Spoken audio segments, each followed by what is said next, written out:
Welcome to the first episode of the Anfield Forever Podcast. I'm your host, Simon, and this podcast is pretty much going to be all about Liverpool FC, a little bit about me and my background.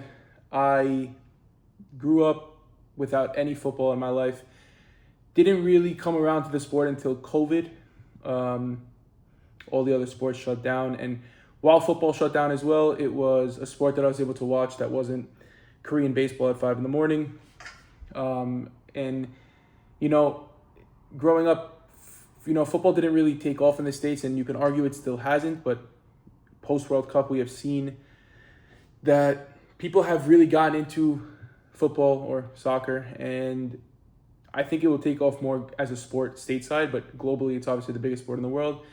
So once COVID hit in 2020, I decided I really enjoyed this sport. I really liked watching it, and I picked my favorite team, and that was going to be Liverpool.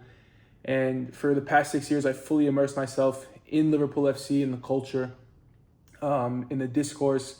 I visited Liverpool. I went to Anfield, and that was maybe one of the best experiences of my life. And it was absolutely incredible to be there, to witness, to see, my favorite team in action. So that's a little bit about me. So you can argue that my takes are a little fresh. I know I have watched the old Liverpool. I haven't experienced it live. I haven't experienced it firsthand, but I did do a lot of, I did watch a lot of the archived videos and archived matches since becoming a fan.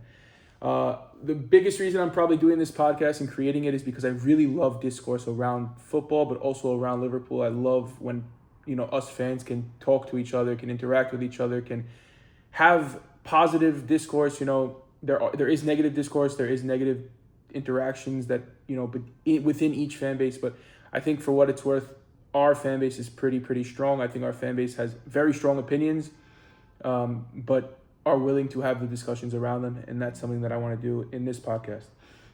So jumping into this week of Liverpool, just today, the preseason squad was announced, and it was the first squad picked by Andoni Iraola as our manager. I'm just going to run through maybe some of the biggest names or surprises that I saw in this squad. And the biggest one for me is that Josh Abe is traveling with Liverpool to the States. I think he is an incredible talent. He's 16 years old, just turned 16 3 days ago. He is a natural right winger who I think Liverpool came into this summer with the sole intention of re-signing him. It was not easy. There were other teams that wanted him, Manchester City and Arsenal, to name two of the bigger ones. But we fought them off while not offering him the biggest salary out of the other teams. What we did offer him, I think, was the pathway to pro, to become a first-team player that other teams couldn't offer him.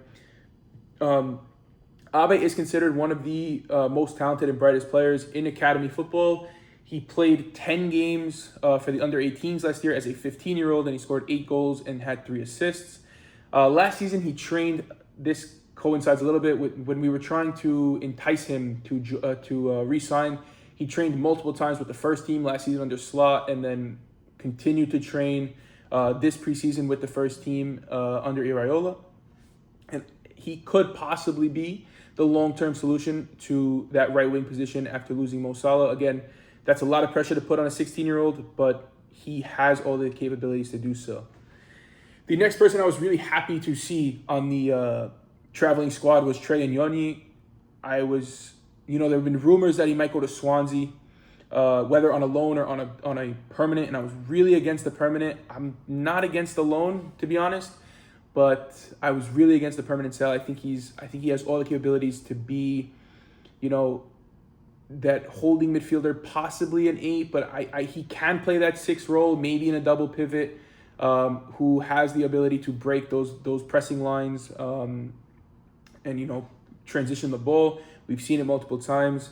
He is only still 19. He debuted under Jurgen Klopp, and then didn't see a lot of playing time under Arne Slot. Another criticism of Arne Slot was that he didn't play the youngsters, and Trey was one of those victims, if you were to say. He did win the Carabao Cup in his first season under Slot, and I'm just really happy that he's there because I think he has all the abilities to impress Andoni Iraola. I think he can play a lot of minutes. He's super young. He's very talented. Off the pitch, he seems very reserved. On the pitch, you can see like maybe his personality comes through a little bit, and it's really nice to see that. And I'm really happy that he's here, and I think he's going to perform very well. Again, I'm not ruling out a loan move. I don't think Liverpool's ruling out a loan move. I think it may still happen, and I don't disagree with it, because I think a loan move is better than another year in the under 21s. But I'm hoping he can break through the first team, and be on the bench, be one of those guys, because our squad numbers are very thin right now. But unfortunately, where they're not the thinnest is central midfield, and that's where he plays. The next person I was super happy to see as well was Will Wright. Will Wright is just a goal scorer. You want to talk about somebody who bags goals for fun, someone who has such a knack for scoring goals. It's Will Wright. 18 years old. We bought him from Salford City last season. Again, fought off the likes of Arsenal to buy him. Last season, he had 4 goals and 5 assists in 14 games for the under 21s.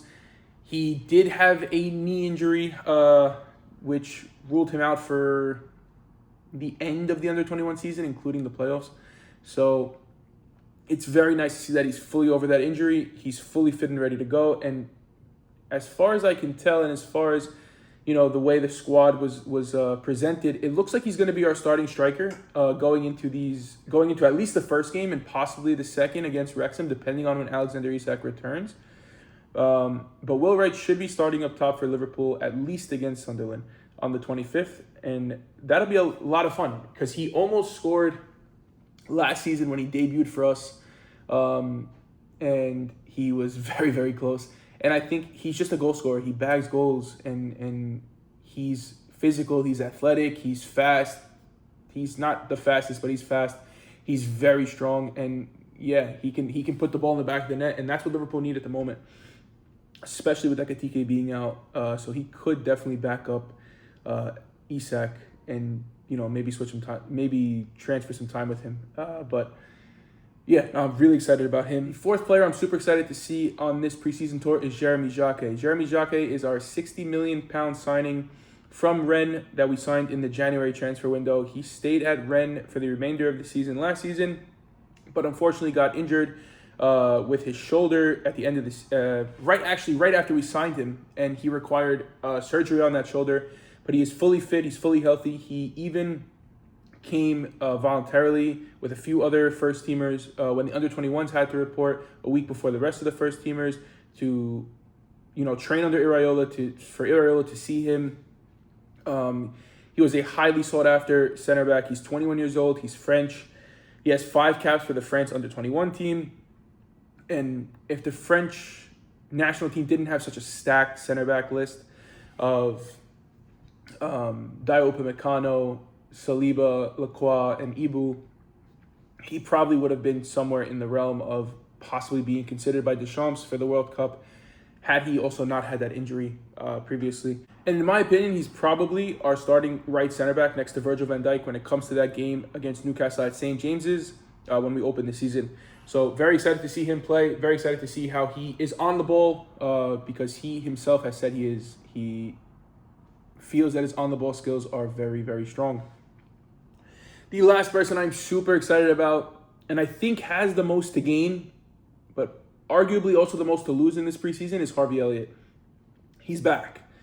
He had that horrendous loan deal last season at Aston Villa, the loan with the obligation to buy as long as he played 10 league games, but he didn't play 10 league games because they didn't want to buy him, and Liverpool didn't want to get rid of that obligation mid-season. So he just kind of sat there. He kind of, for a lack of better words, he kind of rotted there. Played very, very few minutes under Unai Emery.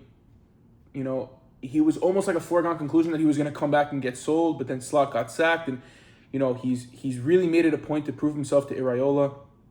Returned a week early with a few other first-teamers with the under-21s.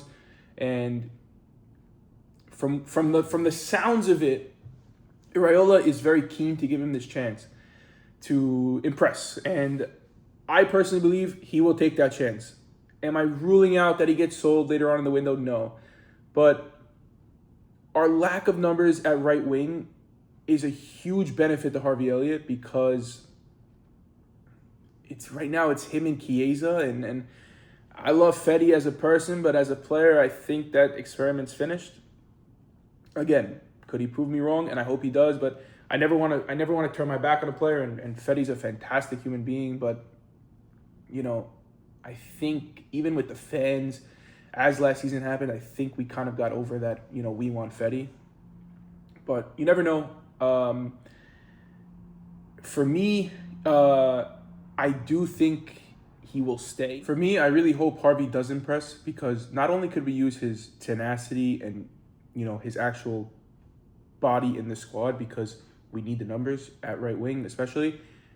His passion for the club is something that, I feel like a lot of our players have, but we lost a lot of it with Robbo leaving and Mo leaving and Curtis maybe leaving. So I really want him to succeed here, and I think he has all the capabilities to do it. Is he a little too slow for the Premier League?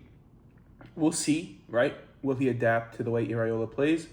But I'm hoping for the best with Harvey, and I think he does have the most to gain. A few of the omissions from the squad is Armin Pecci, our 21-year-old goalkeeper from Hungary. He was our starting goalkeeper for the under-21s last season. Not for any other reason other than he's expected to be loaned out to Austrian side TSV Hartberg for the season. I think it's a great move for him. Better than staying in the under-21s for another season or backing up Mamardashvili or being the third even to Woodman as well. So I'm all for that. More Taya Ndiaye. Another one who was initially strange to not see him on the list because, we just bought him last season. He trained with the first team. Everything seemed that he was going to play. As far as I know, and as far as the sources say, the only reason he missed out on the initial 31 is because he's having visa issues entering the States. But the club is hoping to clear that up by the end of this week. So hopefully he joins next week. He might miss the game against Sunderland, but he should be okay, at least, hopefully, for the game against Wrexham. But for me, the biggest miss, and I think this is a big one, is Jayden Danns. And he missed it through an injury in his hamstring, and I really don't want to be negative about a 20-year-old because he has so much potential, and when he plays, he's really good. But even last season with the under-21s, he came back, got injured, came back again, and got injured the very same game. It almost feels like injuries just don't want his career to happen, and it's such a shame because he's such a talented player. He debuted under Klopp. He didn't play too much. He didn't play really at all under Arne.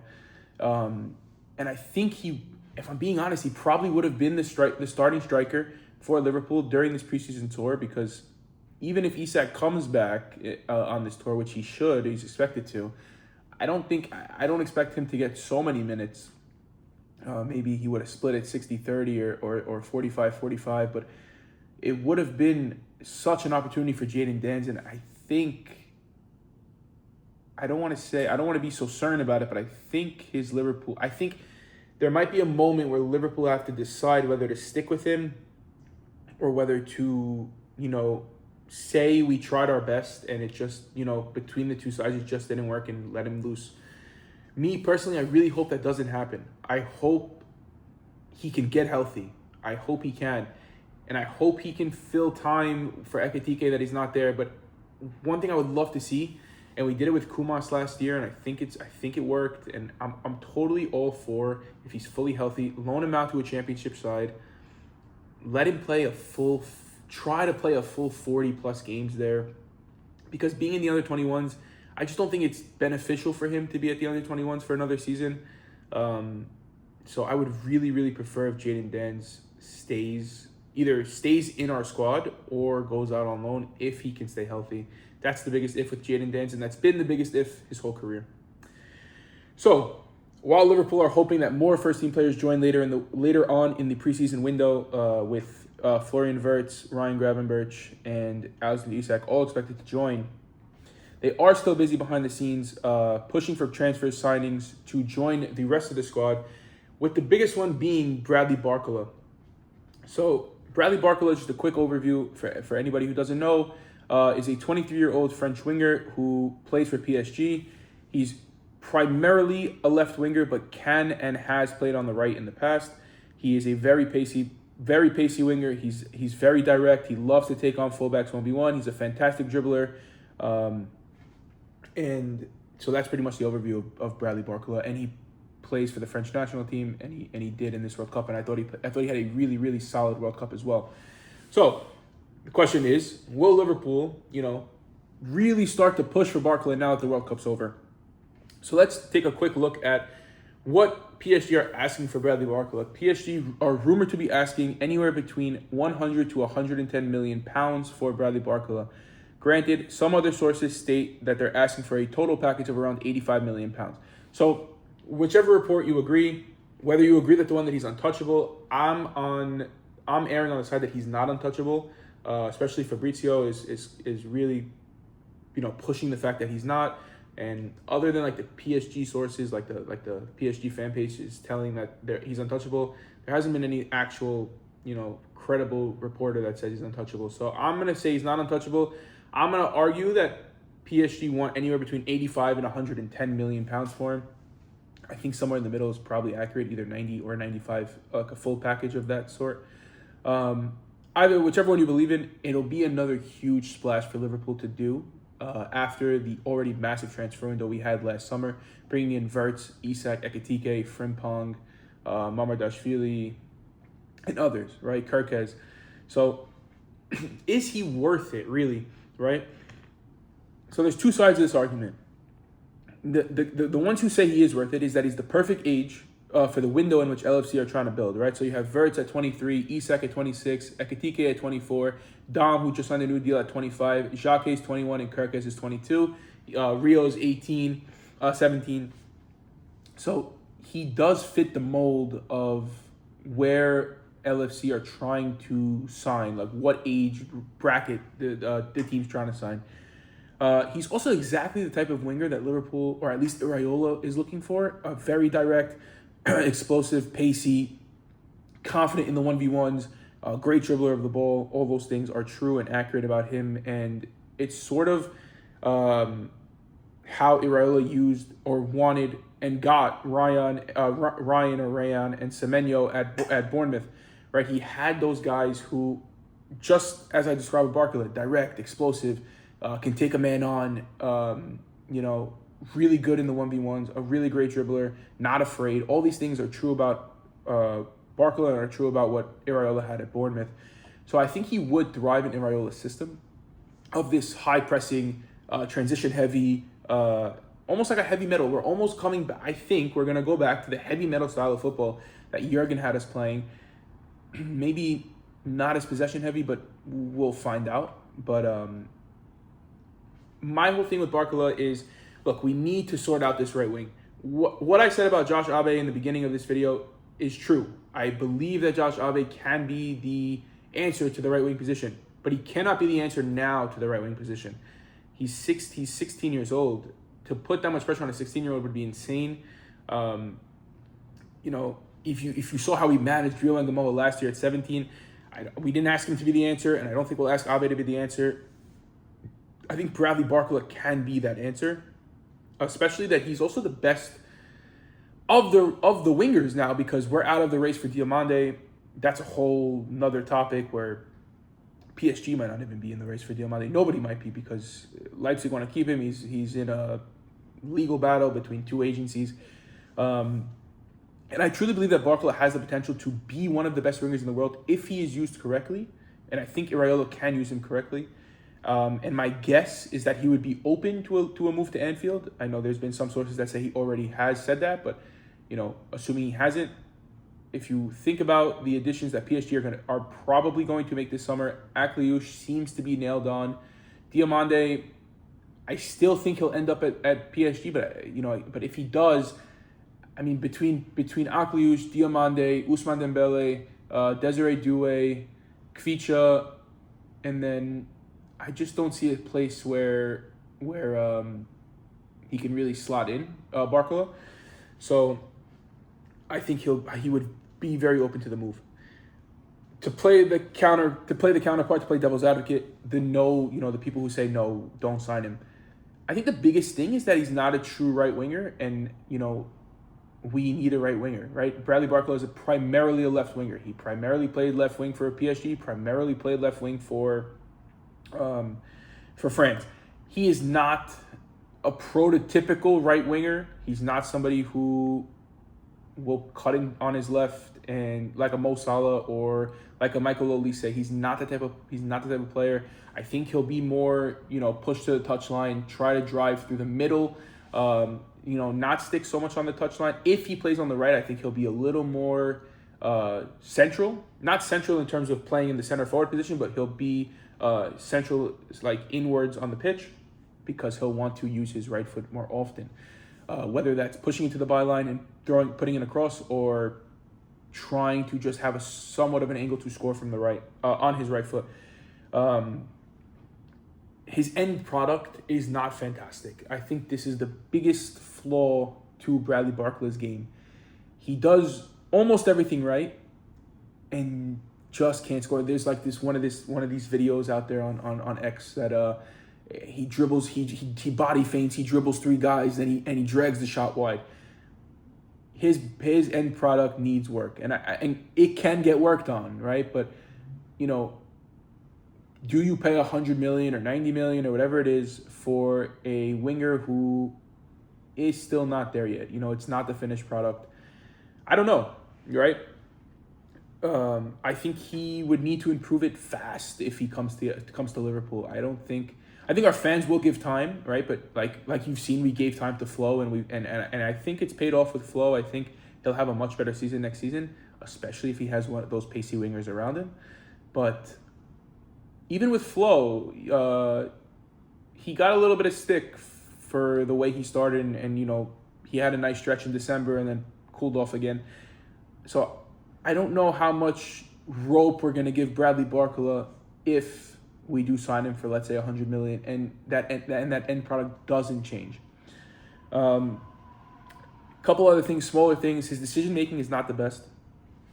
If you watch him play, he should cross more times than he does, and I think we'll need that from wingers to either cross the ball into the box for Isak and Ekitike, or to pass to oncoming midfielders like Dom and Flo, who make runs into the box, like Mo did for a large part of 9 years.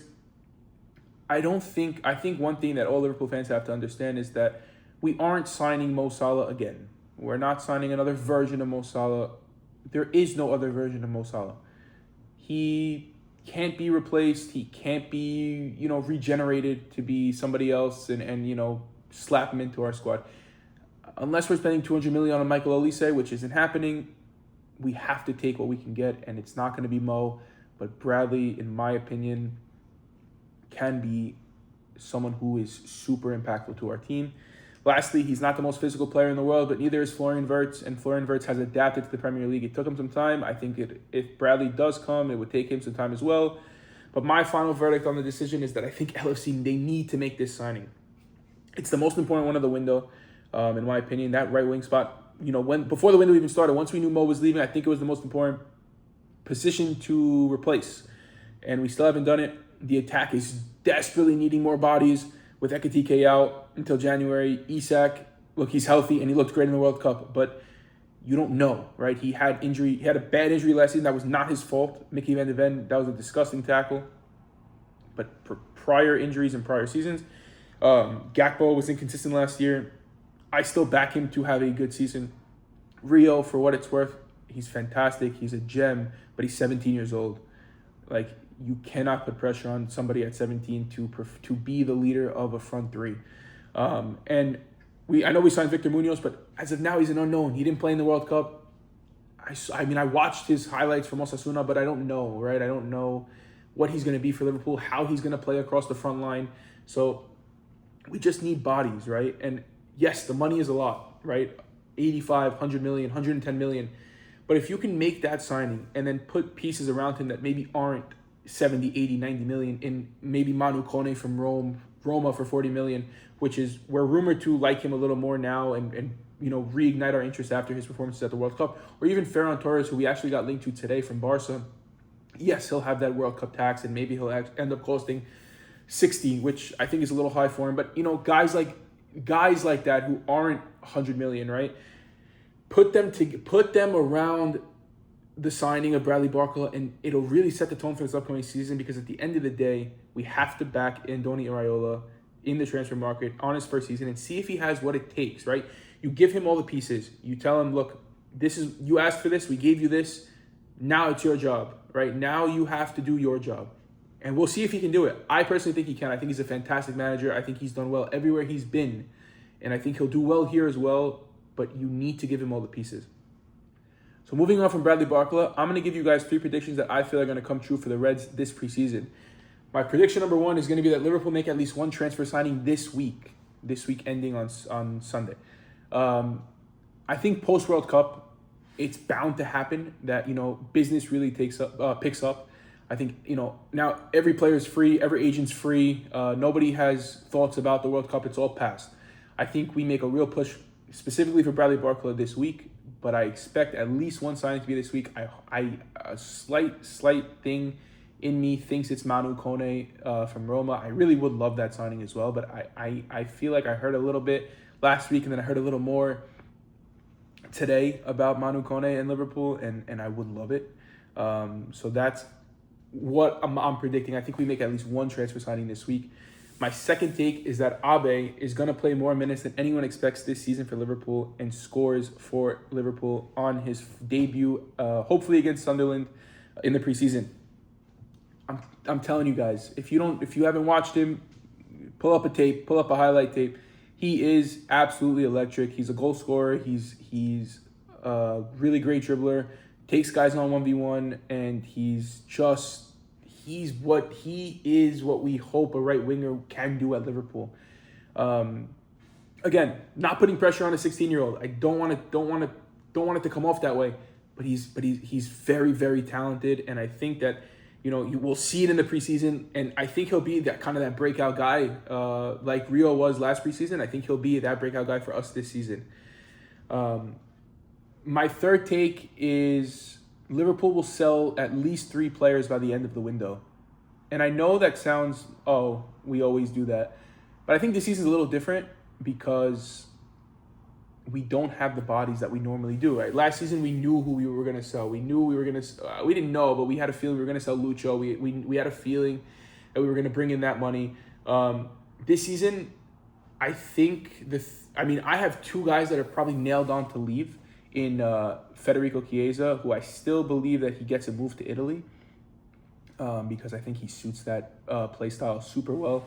And I think Endo leaves as well. I don't want Endo to leave, but I think he does, unless he's totally okay with the role that he had last season, coming in maybe 5 minutes left in the game and just being an enforcer. Again, I don't know if he can be an enforcer after that injury. He looks okay, but he pulled out of the World Cup squad, which is a real bummer, and it kind of sucked to hear that news because he seems like a fantastic guy to be around, like a lot of players do at Liverpool.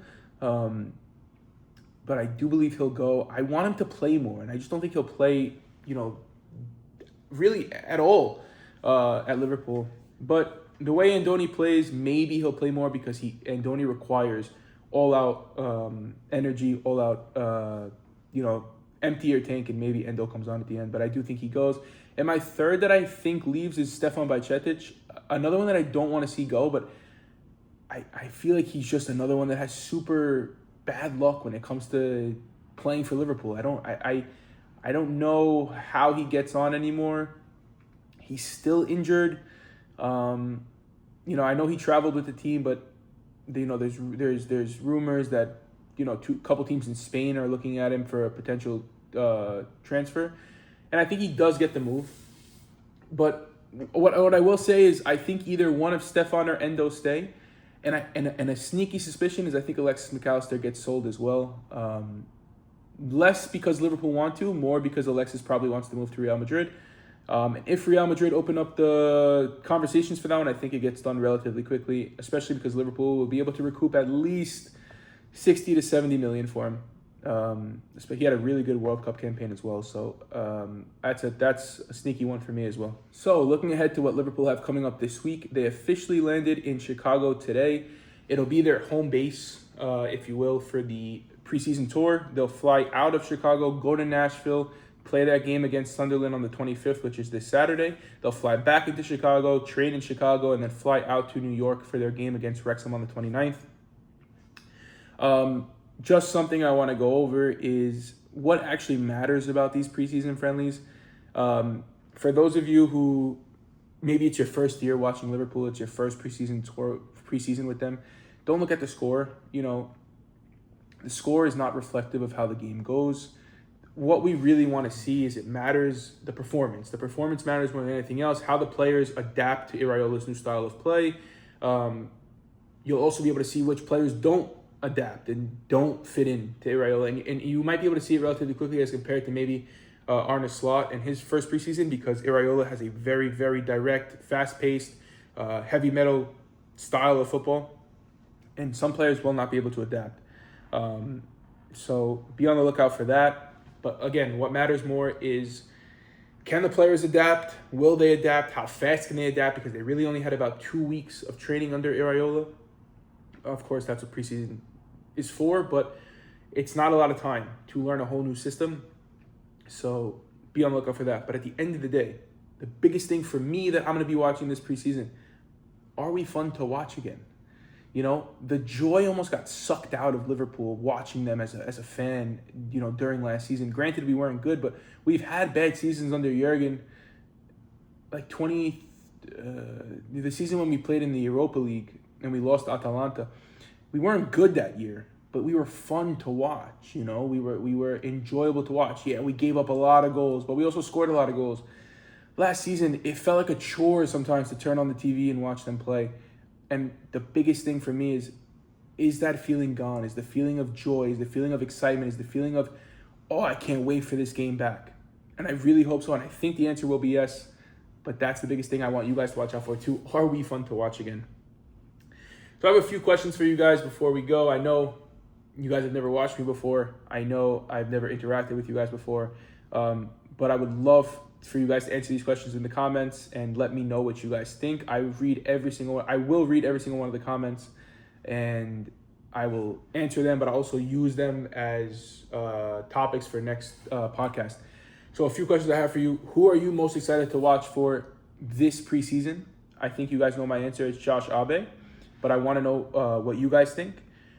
Would you spend the rumored £100 million on Bradley Barcola? Where do you guys sit on that question? Which side of the fence are you on? Do we bring him in? Do we not bring him in?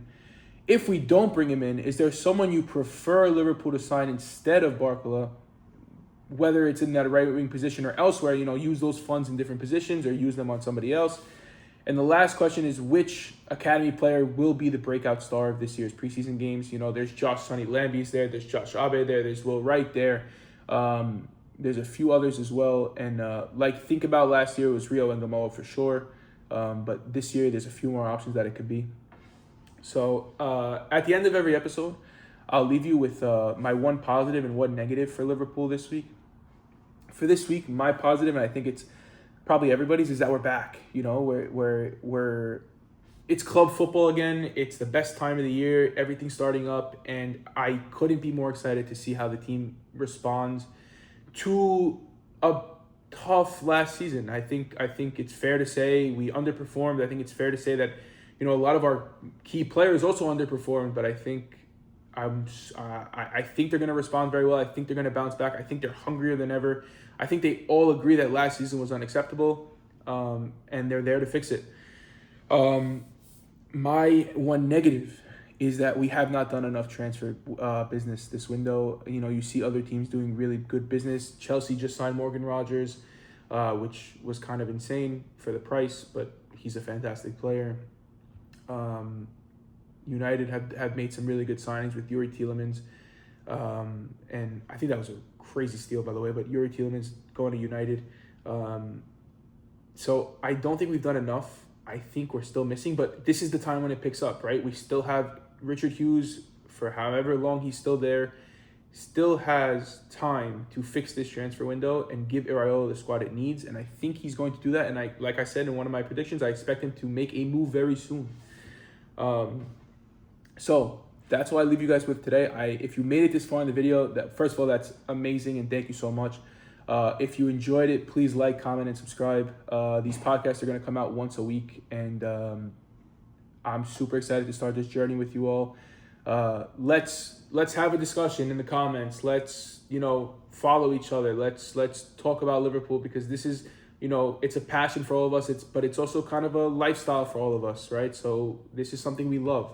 So once again, I appreciate all you guys for sticking with me through this episode. I know it was a little, there were some moments that you could tell I'm not all the way there yet with the podcasting, but I'll get there. I promise you guys. And I hope to see you guys on the next episode. Thank you guys so much, and I will see you soon.